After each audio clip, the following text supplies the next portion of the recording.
listening to the Life Over Coffee podcast. Thank you so much for joining me. I am Rick Thomas. I am doing an interview today with Vaneetha Risner, and so I'm going to jump right into this because I have a ton of questions. I'm not even going to give you a bio of her because she's going to tell us her story, and she can tell it a lot better than I can. But I do want you to know that we have show notes for you, and so everything that I'm going to ask Vaneetha, they'll be in these show notes, and I'll also have links. I have a video of her talking. I also have some links to her website and to the book that she has written. So let me jump right into it. Vaneetha, how are you? I'm doing well. I'm happy to be here. Great to talk to you. Thank you so much for joining me for this podcast. Here's the easiest question I'm going to ask you. What does Vaneetha mean? Well, Vaneetha means young maiden, so kind of like young girl, nothing really that interesting, but yeah, it's a feminine name, that's for sure. Well, okay, well, good. That was a simple one. Now, what if you don't mind, what I would like for you to do, I want you to set the foundation for this podcast, but because I have a lot of questions I want to ask you, so I may be asking you a hard thing to do right up front, but I want you to skip a rock across the pond, and if you could just give us a macro view of your story from birth to now, because there's so many pivotal points in your life, and so if you could just give us the heart of it, and then I want to ask quite a few questions based on, I have read your book, by the way, and again, it's linked in the show notes, and people can get that book, but I want you to give us this foundation, and then we'll get into our questions. Okay, great. Well, I'll try to be as brief as I can be. But my story starts off, I was born in India to Christian parents. And when I was 3 months old, I contracted polio. And polio had been almost eradicated. I was born in December of 64, so this was early 1965. And the vaccine had been developed, but in India, you only get the vaccine at 6 months, and I was 3 months old. So I developed polio, but the doctors had no idea what it was because they'd never seen it. So they gave me the wrong medicine, and within 24 hours, I was a quadriplegic. And then they said, oh, no, we made a mistake. And so they told my parents they should leave India because there was nothing they could do in India for me medically. And they said the most I would be able to do was to sit up in a wheelchair. So my dad, who was a professor of engineering in India, left to go to England and installed telephones, actually. And then I had my first surgery in England when I was 2. And then our family moved to Canada and then eventually to the U.S. And by the time I was 13, I had 21 operations. And that was hard, but what was really harder was when I was home, because I dealt with a lot of bullying. Kids would make fun of me. They knocked me down, called me a cripple. I felt like an outsider most of my childhood. But then when I was 16, I came to Christ, actually from reading the Gospel of John, reading John 9, when Jesus said, who sinned, this man or his parents, that he was born blind, or the disciples said that. Sorry. And Jesus said it was not that this man sinned or his parents, but that the work of God would be displayed in his life. And I turned my life over to Christ then, feeling like God had a purpose for my life, and felt like my polio had a reason.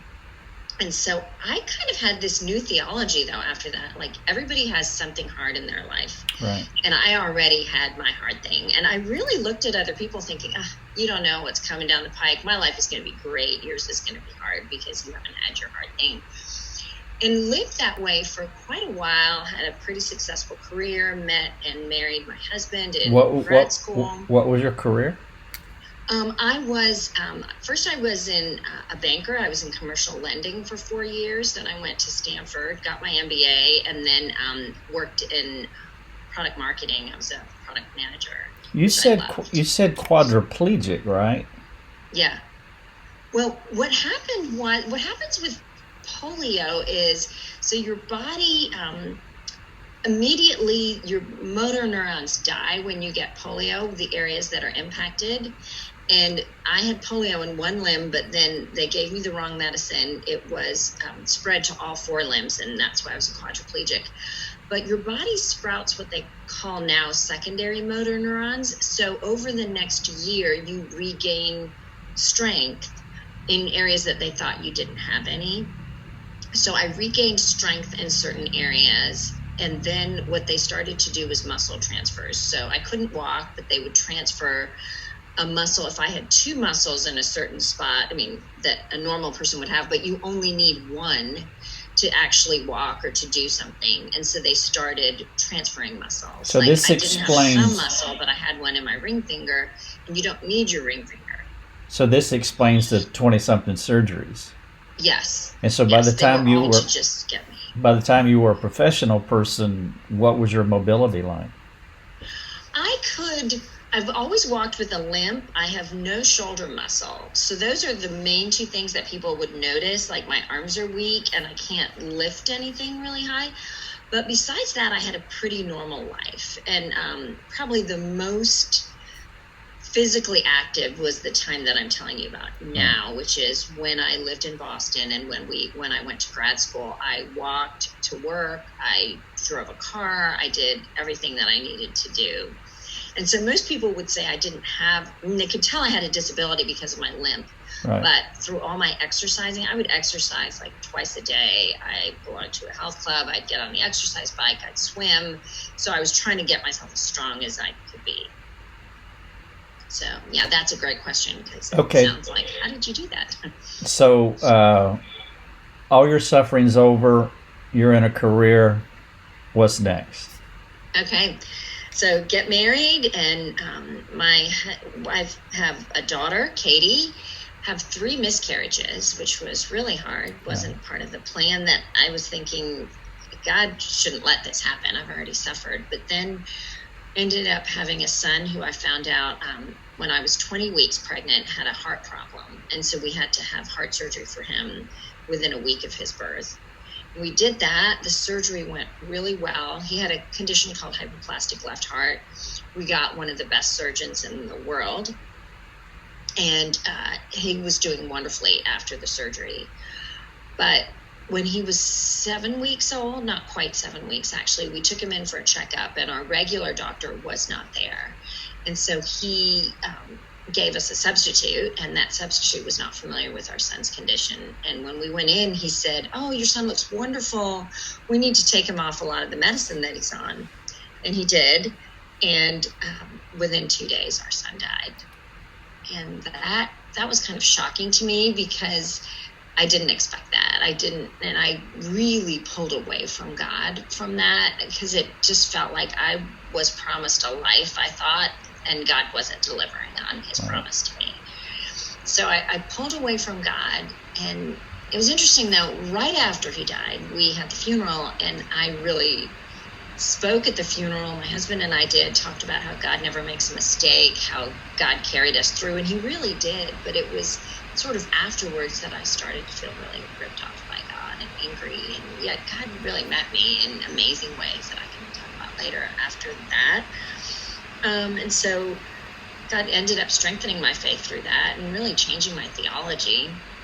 But then 6 years after our son died, I was diagnosed with post-polio syndrome, which is when all the gains that you made, and as you asked the question at the beginning, how did I go from quadriplegia to walking and functional, they start to unwind. So all of those secondary motor neurons that gave my body all this extra energy, they come with a limited life. So they're not like regular motor neurons, whereas if you exercise, your muscles break down and then you get stronger.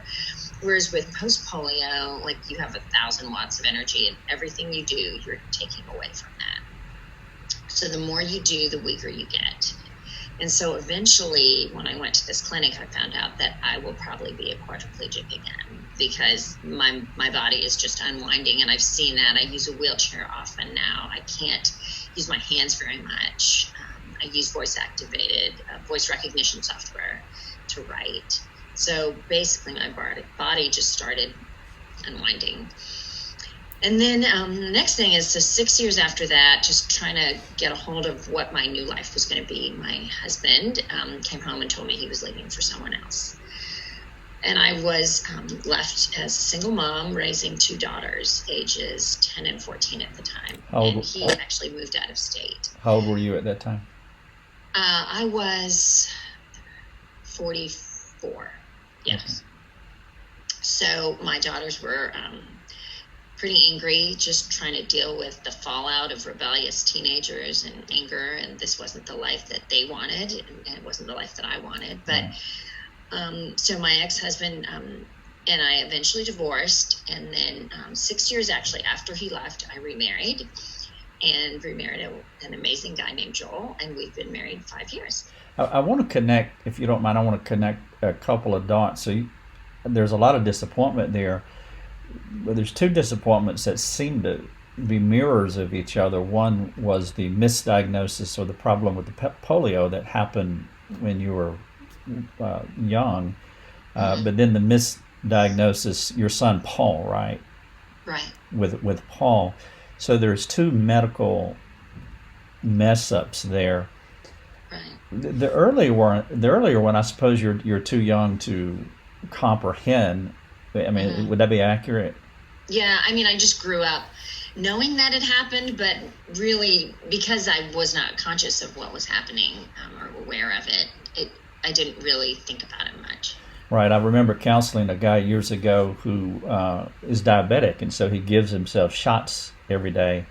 And when I look at that, it's like, wow, that's really hard for you to do. And he was a 16-year-old boy at the time, and he told me, he said, well, I mean, you got to understand, I've been doing this all my life, and so I've adapted to this, and so it's not really an adjustment. It's not like it's something that happened as an adult. This is the only life I've ever known. So for him, it's hard for him to comprehend, my life.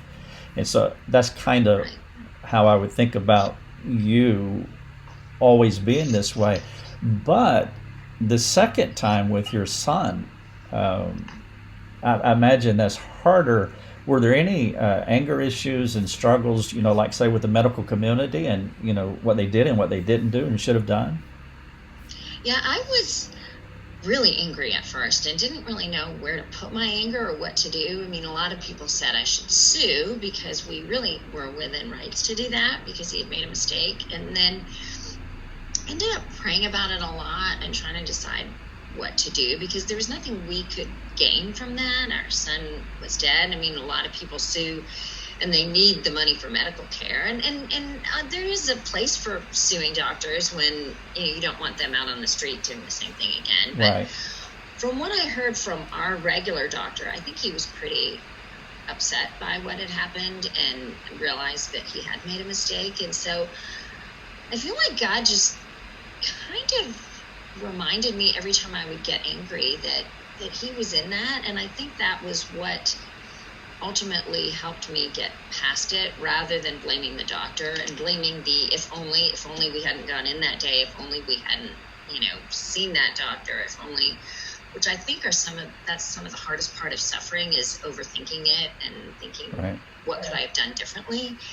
But just really accepting that even though this happened because the doctor made a mistake, God was in it as well, and accepting it from that perspective, I think really helped us accept it and not be angry with the doctor. Right. Now, tell me about you.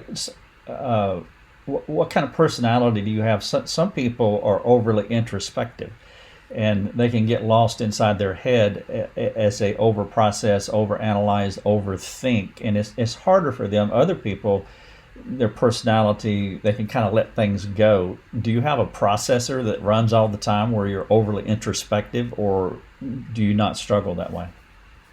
That's a great question. I don't know. I think my processor does run all the time, and that God needs to help me turn it off because I will second guess myself. Even when I get back from a party, I'll think, why did I say that? That sounded stupid. I'm sure after I get off your podcast, I'm going to say, why did I say that? So I do sort of second guess myself, I would say. Yeah, I do that I do 4 podcasts a week, and I listen to the podcast, which is torture for me because I'm so proud.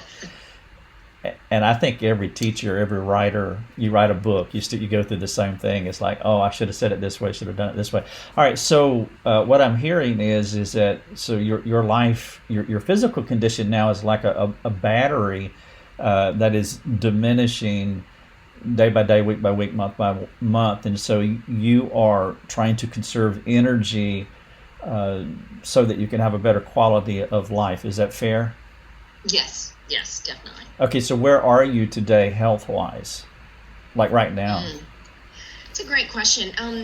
Struggling, to be honest with you. I mean, my shoulders, so I didn't have shoulder muscle. I don't have any, but they told me at the polio clinic 17 years ago that my shoulders are going to start pulling away from the socket. Like there's just more and more space there because of gravity. So I have a lot of pain in my shoulders and my arms because of that, and my hands. And I use a wheelchair probably more often than I don't. I don't use one around our house, but I use one most of the time when I go places so I won't fall. So there's very few people when they see me out that I would be walking, although I still can walk. We're primarily a counseling ministry, and so I want to put you on the spot right here. We'll have two kinds of people that will, or at least there's more than that, but there's two demographics that I'm thinking about right now. Both of them are suffering. There's the one person or individual, the demographic that's suffering, and they're angry about it, about what has happened. They just haven't worked through it yet, and there's a lot attached to that, as you know, because you've had to work through it. And then there's another type of sufferer where, in fact, the person that I'm thinking about is one of our VAs, one of our virtual assistants. Her name is Julie. And Julie was diagnosed with ALS a couple of years ago, and so she has a diminishing capacity now, similar to what you are describing here, even though it's a different ailment. But she has the walking boots, and it's hard for her she's losing her ability, her motor ability. All right, so what advice would you give for the person that has had something horrific happen to them? Maybe it's a divorce, maybe it's a debilitating disease, maybe it's some other type setback, and they're asking the God question, the sovereignty question, where are you? They're trying to process this, and I know I'm not asking for a counseling session because that's unfair, and I'm sure you have a zillion things to say, but just a couple of thoughts to the person who is in the crucible, and quite frankly, honestly, they're just angry about what's going on at this moment in time. Right. I think there's two main things I would say. The first one is talk to God. Just lament if you feel that God has ripped you off, which we all feel at sometime or another. I've felt it numerous times. I remember after my ex-husband left, I just screamed at our pastor, "Why does God hate me?" And he said, "Yeah, I get why you think that way." But I would say open the Bible and read Lamentations 3, read Psalm 88, read, all through the Psalms. David, the psalmist, they cry out to God. So don't be afraid to keep talking to God about it. I think the worst thing people do is they get angry and they walk away. And they think, okay, if I, kind of your mom says, if you can't say anything nice, don't say anything at all. And so they take that approach with God and they walk away because they can't say anything. And I would say anything you want. Talk to God. I think just like in a relationship, in a marriage, in a friendship, if you're upset, you need to talk versus cold shoulder, walk away, because that's what breaks our relationship. So I've said a lot of hard things to God. I've journaled them. I had a friend who said, find me the hardest things that people say to God in the Bible. And there's some hard things. Right. And so that's, I think, just stay with God, lean into him in that and talk to him, I would say is the first thing if you're angry. And the second thing I would say is focus on what you know. Because there's so much you don't know. You don't know how this is going to turn out, why it happened, lots of questions that we don't know. But there's a lot more that we do know. We know God is good. We know God is sovereign. We know God loves us. We know God uses our pain. So I find that, Martin Lloyd-Jones said, stop listening to yourself and start talking. And I think when we listen to ourselves and say, this is the worst it could be, nothing's going to get better, God doesn't care, we need to start talking to ourselves about the truth of who God is and that he does love us and that he's going to use this. And remember the things that God has done for us in the past. People who are helping those who are suffering go through their own trauma. Like, do I say something? Do I not say something? Do I say the right thing or the wrong thing? But I want to draw attention to a quote that you made. And I don't remember the guy there at one section. I think it's the section where you were you quoted Martin Lloyd-Jones maybe, or maybe it was after that. But you talked about this guy, and I'm going to be vague here, but it was in the context of what to say and what not to say. Do you remember the quote? This is not planned here, and so. But it was about saying something or not saying something, and because you wrestled with that. Do you remember that in the book? It seemed like it was like a Byerly or. It's a. And the gist of it was, don't say anything if you can't. That's what I'm not sure what. I mean, what I basically say to most people, to caregivers, is people just need you to sit and be there and listen. They're not looking for words of wisdom. That's it. Usually, that's it. That's it. And you. Yeah. Okay. So he said this man Joseph Bailey. Said that. Yes. One person in and lecturing him, and he went away, and he felt worse because the guy was talking. The other guy sat, didn't say anything, and he felt better. That was it. All right. So right. Now, and he didn't want the guy who said nothing to leave. Right. That was it. He couldn't wait for the guy who was pontificating about life. He couldn't wait for him to go. And I find that it's so funny whenever we go to see people that are suffering. Sometimes we feel like, wait, I need a verse. I need something amazing to tell them. I need the truth so that somehow my words are going to change their life. Right. And people don't want that. I mean, I know, I've been through lots of suffering, and I have people come by, and the people that don't feel like they have to offer me something, but just say, I don't have anything, but I want to sit here. But the people who are fully armed with books and quotes and tapes, and I can't handle that then. I don't want that. Right. And so part of it, I mean, just being there and being present, part of it, don't put so much pressure on yourself having to say the right thing, or you're so guarded against not saying Romans 8:28 that you say something else, and et cetera, et cetera. The book is Scars That Have Shaped Me by Vaneetha Risner. And we have just about 5 minutes left, Vaneetha. And so what I'm going to do, if you're okay with this, I'm just going to read some quotes. No question, just going to read some quotes, and I want you to just start freewheeling, tell me what's on your mind. The first one here, you said the detour that the detour you're on the road. What a horrifying thought. And your point here is that the detour may be the road. Right. Yeah, that post is the detour may be the new road. And we kind of go through suffering and we think, okay, this is just a small blip in the road. We're going to get back, whether it's an illness or anything that you lose a job and you think, okay, I'm going to get back and I'm going to be better than I was before. And then realizing sometimes you go down a different path and it's never going to go back to the path that you wanted it to be. And I would say that happens in all of our lives in different ways, whether it's health but realizing that God is on the new road.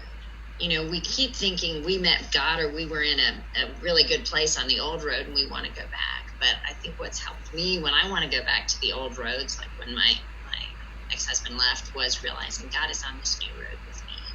And I need to embrace that. Yeah, I think that's... The detour is the new road. I think that's one of the hardest things to do is... And you're right. None of us live on a straight road that's predetermined. Life is full of detours, and as the quote says, that is the road. And so without resignation, as in giving up, there should be more of a feisty optimism that God is at work and he's in this detour. But that in itself can take a lot of work. All right, you said I was lonely for years, and you wanted to remarry, but you did not want to admit that to anyone. And I think I wrote that quote saying, let's be honest. I think a lot of times when we think something's not going to happen, we don't want to admit to people that we even have that longing, whether it be for children, for marriage, just for healing, for anything. It seems more quote unquote Christian to not have longings. Especially it's embarrassing when we think they're not going to be fulfilled. And yet God calls us to bring our longings to him and be authentic and be real. And sometimes it is in the realizing that those aren't going to happen, that we draw closer to God because we're letting him fill us. And I think if we pretend we have no need, we have no need for God as well. From the book, The Scars That Have Shaped Me, you said I was operating quite well on self-sufficiency until about 15 years ago when a diagnosis of post-polio abruptly ended. And here it is. I'm a wordsmither, and this one stopped me right in my tracks. It abruptly ended. Do you know what I'm going to say? With your romance with autonomy. Yeah. And so I guess you're. Yeah, I love independence, and I loved living on my own and being able to do everything by myself. And it was really hard that romance with autonomy where I was dependent was so hard. And yet it was one of the best things for me, dependent on other people, but dependent on God for everything. I will be stealing that, but I will give you credit. By the way, I've already tweeted it out and I've given you credit for it, but that romance with autonomy, I am the romantic sort myself when it comes to autonomy.